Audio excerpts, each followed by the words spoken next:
Hi, I'm Dr. David Dobson. It's my great pleasure to welcome you to the 100th episode of Conversations. Today, my guest is Dr. Nataly Levesque. Nataly was my inaugural guest on the first show, so it's fitting to have her return for this milestone episode. Nataly is a marketing educator and researcher. Her research delves into social psychology of consumer behavior with a particular focus on influencer marketing. She holds a PhD in marketing from the Faculty of Business Administration. Today, we will discuss virtual influencers. Thank you for joining me for the 100th episode, Nataly. I'm really happy to be here for the second time. Always a pleasure to have a conversation with you, David. Thank you. Nataly, let's start by you sharing what brought you interest to influencer marketing. Okay, I always have fascinating by brands, and in my PhD, I was wondering which kind of research I will approach, and I told myself that brand has been a lot studied. So I studied human brand. And after a literature review, the results show that the most studied human brand since 2017 was the influencer on social media. Okay. Thus, I continue this batch. I develop a scale to measure the cognitive, affective, and behavioral engagement of the follower toward the influencer. And since then, the phenomenon of virtual influencer has taken more and more space online and in academic research. Okay. So it is fascinating and a little bit scary at the same time. Yeah, so maybe you can explain what is virtual influencer and how does it differ from human influencers? Absolutely. So a virtual influencer is a digital entity animated by AI.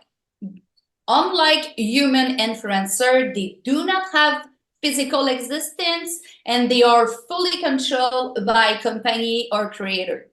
Okay. Which means brand can promote message and produce consistently without any deviation.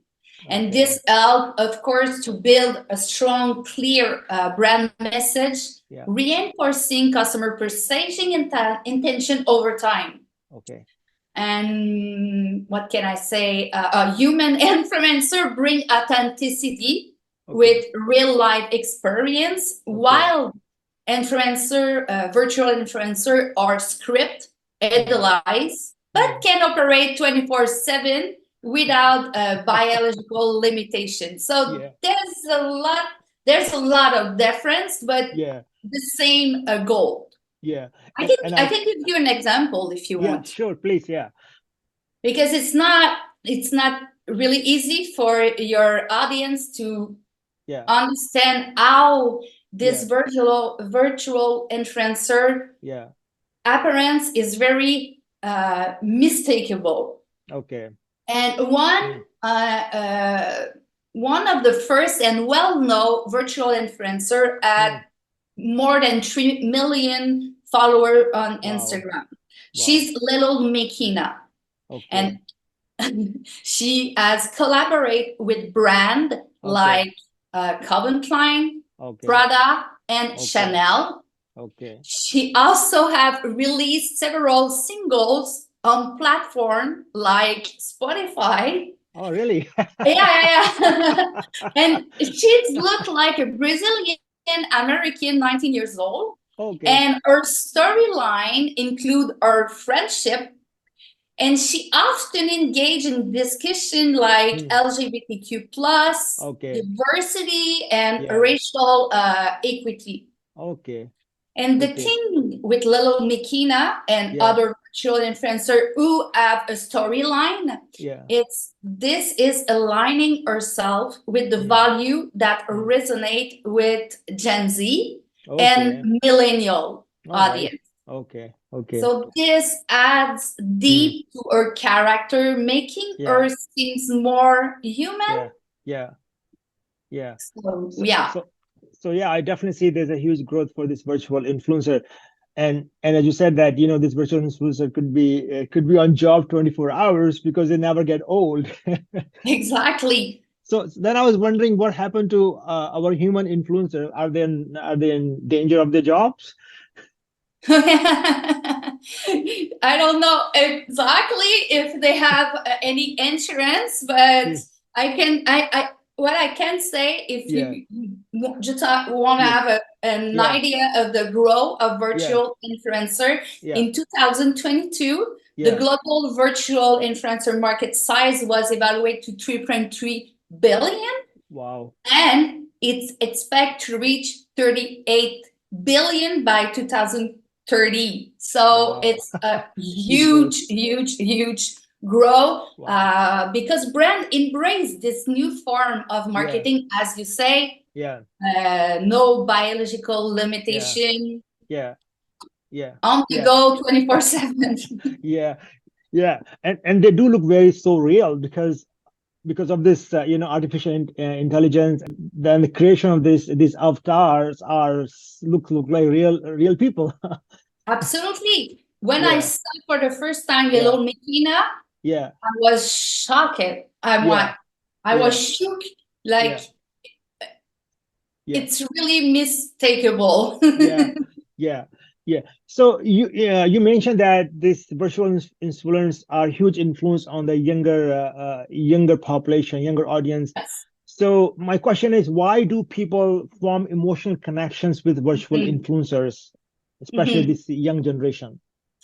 According to attachment theory, Yeah, humans naturally form emotional yeah, with yeah, a figure that provide comfort and emotional support. mm, Virtual influencer yeah, often mimic behavioral that yeah, foster parasocial mm, relationship, which mean a one-way relationship mm, that people form with yeah, a media figure. yeah, So just like with human influencer, yeah, yeah, followers see the virtual influencer content, watch them interact, and mm, often perceive them as a friend, yeah, building emotional bonds, yeah, even if the influencer isn't real. yeah, And yeah. David, in some case, follower fall in love with the Oh, virtual influencer.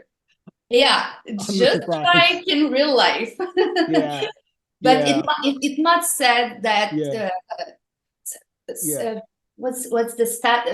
mm, 58% of young adult yeah, 18 to 34 yeah, follow at least one influencer, yeah. virtual influencer in 2022. Wow. So Mm, this demographic is particularly mm, attract to the aesthetic yeah, and innovative character of yeah, this yeah, virtual influencers. So yeah, they build yeah, emotion with them. yeah, yeah, yeah.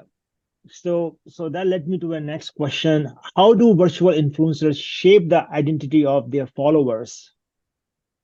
We can explain that with the social identity theory. Okay. Suggests that Yeah, people define themselves yeah, based on the group they belong to. yeah, So virtual influencers often represent yeah, aspirational lifestyle or yeah, ideal. yeah. So by following them, Mm, user may seek to align themselves with a specific community or social group.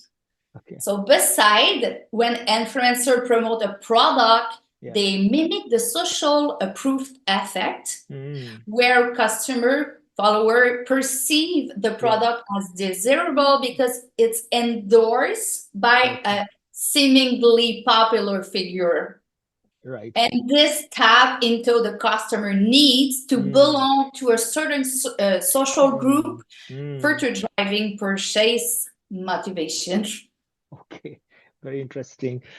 So, how do virtual influencers influence consumer behavior and purchasing decisions? Because I'm assuming that ultimately these virtual influencers are influencing consumer behavior and hopefully Yeah, help company to sell their product and more purchases. yeah, that's a good question. Um, how through virtual this influencer use AI to interact with audience. So as if they were human, often share personal story or opinion, just like Lil Miquela, and that follower find relatable. So they establish a connection like with human influencer, encouraging follower to trust and sometimes emulate them. So studies show that emotional connection can drive to a higher engagement and conversation rate, make followers more likely to buy recommended product. And don't forget the fact that virtual influencer can be active 24/7, responding to comment and engaging with follower at any time. So this create a constant presence in customer lives. And this sustained visibility reinforce product awareness. I think it can lead to impulsive purchasing. So I definitely see there is a kind of fine line. So what are the ethical concerns using virtual influencers? Ethical concern? Yes. Ethical concern include manipulating the public by creating character that can never be truly authentic. And this raises issue about transparency, especially if the customer are unaware they are interacting with virtual entities. Main problem, I have two big problems with virtual influencer. The first one is the risk of standardization, unrealistic beauty norms and behaviors. And also the fact that they cannot touch, smell, or taste the product that they are promote. Calls into question the ethic of virtual influencer. Because I do see quite few virtual influencers involved in like beauty brands, for example. So customer increasingly value authenticity, so brand may need to disclose when they're using virtual influencer and be more transparent about their goals and the methods. But it's still new. So there's not a lot of law worldwide to accompany this kind of new unreal person taking a lot of place in the life of certain followers. So I want to ask you, how do you see the future of virtual influencers in digital marketing? As you mentioned, virtual influencer are not just limited to fashion and beauty. Actually, tech, finance, and even healthcare explore digital branding. So I think we will see specialized virtual influencer designed to represent a specific industry. Or a virtual influencer could become the face of a sustainable energy brand, appealing to environmentally conscious follower. But the trend will be shaped by the advancement of AI, and data analysis. So a lot of exciting things are happening in this area. So what is your advice to marketing students, those who are listening right now and wondering what is my career look like in future? There's several avenues to work with virtual influencer or in influencer marketing. Student can be a programmer or work for an influencer marketing agency, or it can be on the business side and ask to develop a virtual influencer for their brand. It's still really new, but to understand the phenomena, it's essential to study the behavior of online customer to understand the needs and the desire, etc. But most important, it's to demonstrate ethical practices. Because AI is the engine behind all this representation, and it's it's addressing to human. Yeah. So don't forget that we are human too. Yeah. Yeah. Yeah. Yeah. Thank you for this advice. So I want to ask you, Natalie, what is next for you? Oh, a lot. I continue teaching at Laval University, and I have two lines of research that Yeah. combine behavior of Yeah. human brand Yeah. in the context of influencer marketing. Yeah. But I'm using an approach where collective well-being is at the heart of the issues. So I co-authored a study actually to Mm. expand the knowledge based on, hate speech and hateful language Okay. on the well-being of influencers, just to contribute to a healthier digital environment. Yeah. And it's interesting because for do this, we are Mhm. partnering with a Canadian moderation company to Okay. combat hate speech online. Okay. So we use a mixed method like ethnography, survey, interview. That's a Nice. lot of fun.